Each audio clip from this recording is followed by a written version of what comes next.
Olá, irmãos, graça e paz no Senhor Jesus, e transmito a bênção do Senhor sobre a vida de todos, que estejamos também conscientes de que, impossibilitados de estarmos na igreja, precisamos estar vivendo a comunhão através dos vídeos, das mensagens pelo WhatsApp que estamos transmitindo para os irmãos, a fim de que nos mantenhamos firmes no Senhor.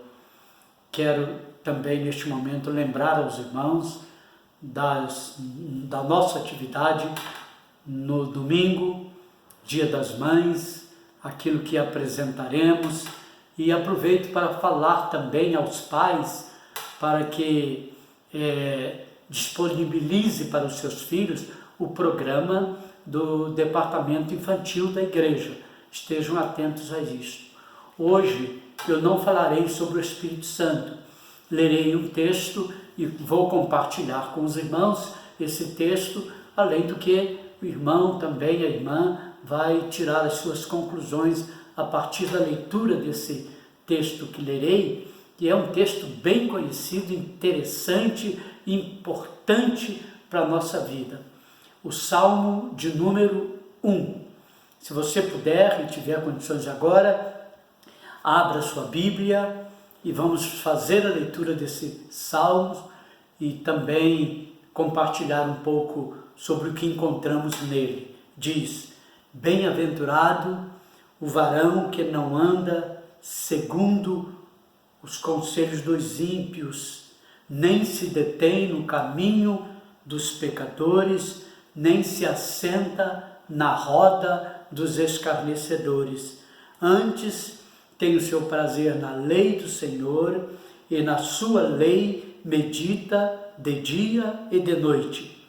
Pois será como a árvore plantada junto a ribeiros de águas, a qual dá o seu fruto na estação própria, e cujas folhas não caem, e tudo quanto fizer prosperará. Não são assim os ímpios, mas são como a moinha que o vento espalha. Pelo que os ímpios não subsistirão no juízo, nem os pecadores na congregação dos justos. Porque o Senhor conhece o caminho dos justos, mas o caminho dos ímpios perecerá. Amados irmãos, a minha colocação para início dessa nossa reflexão é uma pergunta: que caminho nós estamos trilhando em nossa vida? Na colocação do salmista, ele diz que o Senhor não se agrada do caminho do ímpio, mas diz também que Deus conhece o caminho do justo. E se pensar em uma colocação ainda mais interessante com respeito a isso, a pergunta é: Deus conhece o seu caminho? Pare para pensar comigo enquanto estamos compartilhando esse texto. Você pode, com o coração aberto, com confiança, com convicção, dizer: o Senhor conhece o meu caminho. Ele conhece o meu levantar, conhece o meu deitar e o meu levantar. O Senhor conhece a minha vida. Eu uso muito a expressão na igreja, detalhes da vida. Você poderia neste momento dizer assim: o Senhor conhece os detalhes da minha vida. E me permita ler um pouco mais nessa questão. Você, como crente no Senhor Jesus, você pode dizer assim: a minha vida tem sido uma vida de exemplo.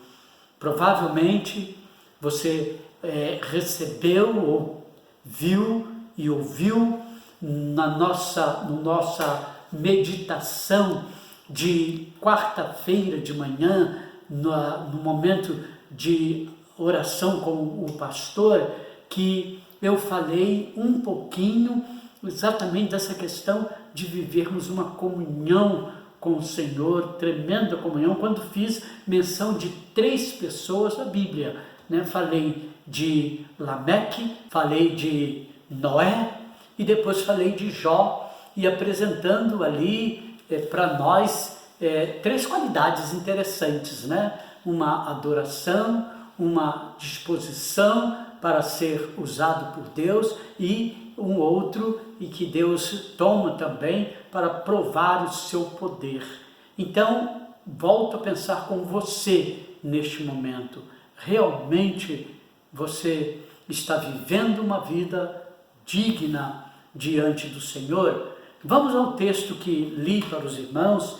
Diz: bem-aventurado o homem, na versão que eu tenho aqui, diz: bem-aventurado o varão que não anda segundo o conselho dos ímpios, nem se detém no caminho dos pecadores, nem se assenta na roda dos escarnecedores. 3 colocações interessantes, seguindo uma bem-aventurança, quer dizer, feliz o homem que caminha nas condições que Deus tem proposto a ele. Então, bem-aventurado o homem que não anda segundo o conselho dos ímpios, mas anda segundo a proposta de Deus para a sua vida. E preste bastante atenção o que quero dizer para você neste momento. Andar na presença do Senhor, sinceramente, independe do fato de você dizer que é crente, dizer que frequenta uma igreja, seja a Igreja Batista do Progresso ou outra igreja, independe disso. Andar na presença do Senhor requer vida íntima com Ele. E quando nós então temos esta vida íntima com Ele, aí é aplicado à nossa vida, é possível que isso aconteça em nossa vida, de nós entendermos que não andamos nos caminhos, nos conselhos dos ímpios. Mas o salmista continua dizendo: bem-aventurado o homem, o varão, que não anda segundo o conselho dos ímpios e não se detém.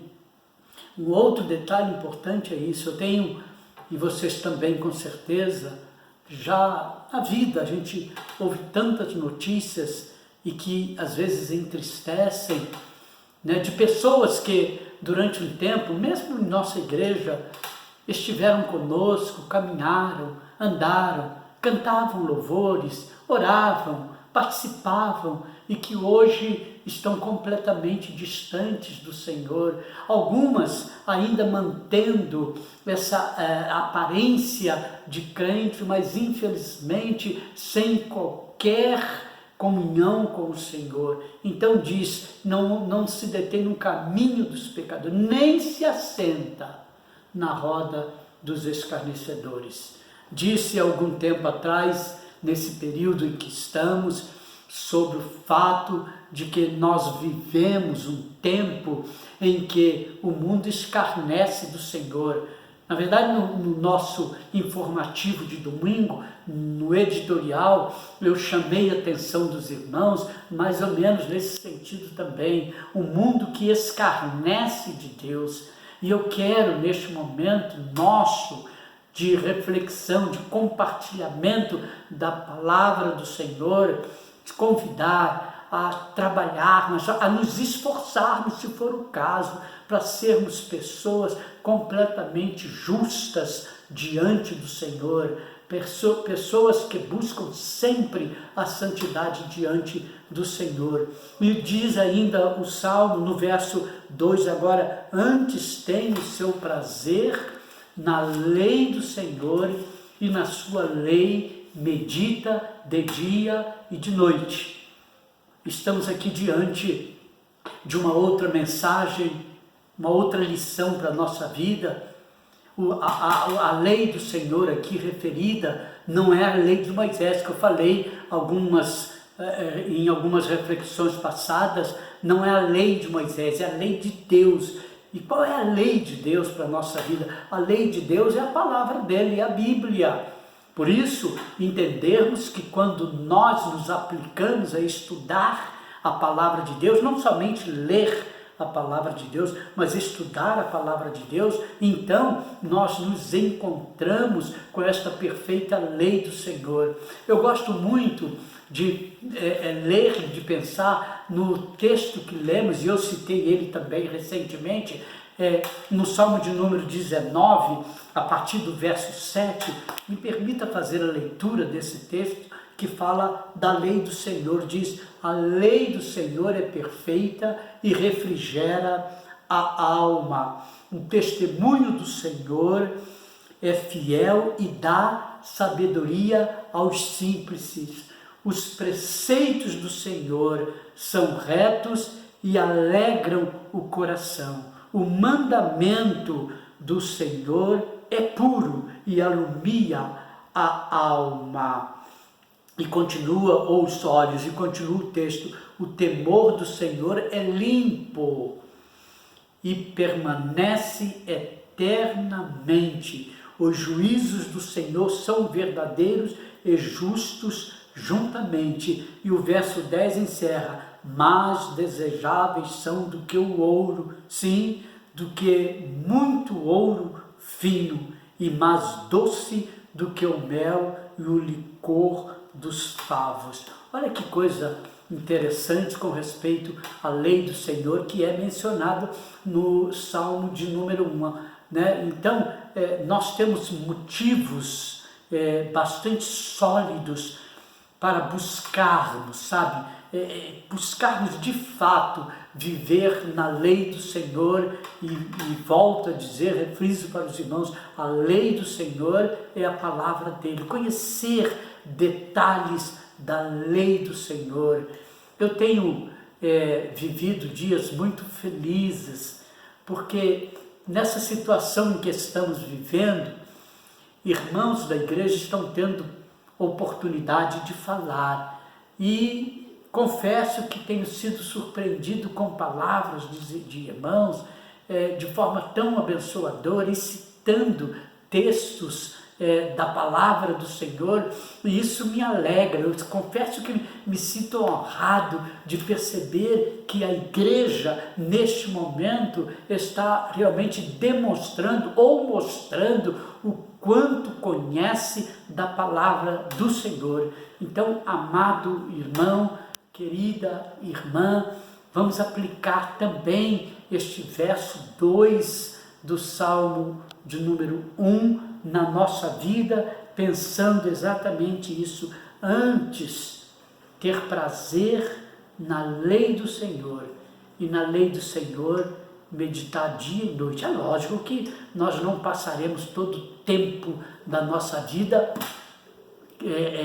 lendo, estudando a Bíblia, isso é impossível, mas nós podemos meditar em momentos, quando estamos em casa, quando estamos no trabalho, quando estamos no trânsito, passando por situações. Meditar na lei do Senhor é importante. Vou pensar com os irmãos agora o verso seguinte, o verso de número 3, e eu quero ler com os irmãos, e diz: pois será como a árvore plantada junto a ribeiros de águas, a qual dá o seu fruto na estação própria, e cujas folhas não caem, e tudo quanto fizer prosperará. Crente que prospera na vida, em especial na vida cristã. Crente que prospera na vida é o crente que tem semblante de vitória. Os irmãos já perceberam isso? Aqueles crentes que para eles tudo é satisfação, tem alegria em estar na casa do Senhor, tem alegria da felicidade, tem anseio pela casa do Senhor. Eu fui informado algumas semanas atrás de um casal muito querido da nossa igreja, membro da nossa igreja, que com tanta vontade de estar no templo, de se reunir, esse casal decidiu sair de casa, de carro, e parar durante um tempinho em frente ao templo, por certo, naquele momento pensando e até orando, quem sabe, a Deus, dizendo: Senhor, quando será? Olha que coisa interessante isso. Então, esse verso, quando eu leio, pois será como árvore plantada junto a ribeiro de águas, a qual dá o seu fruto. O crente que prospera é o crente que produz, o crente que traz alegria àqueles que estão à sua volta. É diferente, depois disso, pois será como árvore plantada junto a ribeiro, a qual dá o seu fruto na estação própria. Aí diz o verso 4, não são assim os ímpios. E eu penso aqui, irmãos, que a questão da impiedade, às vezes está entre nós também. É triste isso, né? Mas às vezes está entre nós também. Pessoas que agem de forma tão ímpia, de forma tão negativa. E a minha palavra a você, como seu pastor, é que mude um pouco o curso da sua vida, mostre alegria, deixe o Espírito de Deus agir em sua vida de forma alegre, de forma efetiva em sua vida, ative sua vida, passe a viver como árvore plantada junto ao ribeiro de águas, a qual dá fruto na estação própria.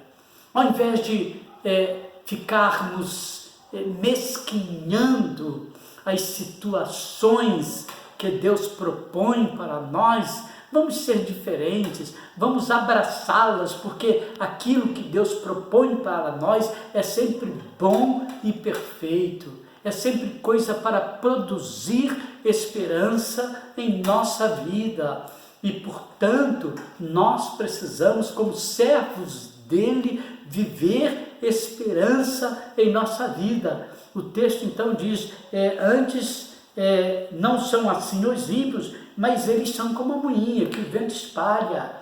Sim, e depois diz no verso seguinte, o verso de número 5, pelo que os ímpios não subsistirão no juízo. Sabe, irmãos, se nós hoje cravarmos o nosso pensamento, até em função de outros momentos que tenho falado sobre vivermos com Deus, cravarmos o nosso pensamento, o nosso olhar espiritual para a promessa de Deus, então nós vamos perceber que Deus vai nos receber no dia do juízo. O crente tem que ter essa convicção na sua vida, porque senão não tem razão de sermos crentes no Senhor Jesus, com vida santificada. Então diz, os ímpios não subsistirão no juízo, não aguentarão, não suportarão o dia do juízo. E o dia do juízo, irmãos, é o dia determinado por Deus. Estamos vivendo, pelo menos eu já ouvi algumas pessoas dizendo, é o fim do mundo, e enfim, por causa da situação toda que vivemos, e eu tenho pensado, lógico, nós estamos nesse processo para que Jesus possa voltar, mas não são apenas sinais, podem ser, que temos recebido, mas a volta de Jesus, a palavra dele diz que nós não sabemos o dia e hora, estaremos em nossas atividades. Entretanto, é bom acentuar mais uma vez este verso de número 5. O ímpio não suportará a voz, a volta, a presença de Jesus. E continua o texto, os pecadores... nem os pecadores na congregação dos justos. Como pode isso? Os ímpios não vão suportar, mas também os pecadores na congregação dos justos. Eu gostaria de tomar esse texto para fazer uma colocação aqui paralela a isso, os pecadores na congregação dos justos. É verdade que o contexto não diz exatamente o que eu quero passar para você, mas eu quero ter a liberdade de compartilhar com você a ideia de que nós vivemos um tempo em que entre os justos tem muitos pecadores. A palavra do Senhor diz que por aumentar a iniquidade, o amor de muitos se esfriará. E começo a imaginar que entre nós, entre aqueles que vivem a justiça de Deus, muitas pessoas frias, desinteressadas e provocantes nas suas atitudes, na sua maneira de ser. E então este finalzinho do verso que lê, os pecadores também na congregação dos justos, eles não conseguirão suportar.